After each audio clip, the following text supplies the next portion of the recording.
कि जुग जुग जियो सुलाला नावा भावा नावा के भाग जागल हो।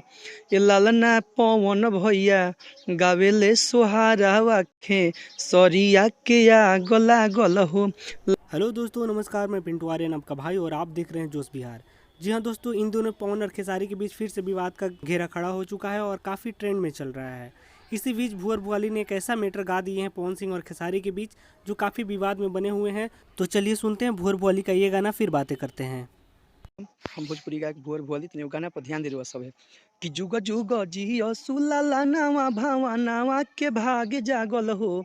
ये लालना पवन भैया गावेले सोहारा वाखे सरिया के आग लागल हो। लालना पवन भैया अरे गावेले सोहारा वाखे सरिया के आग लागल हो।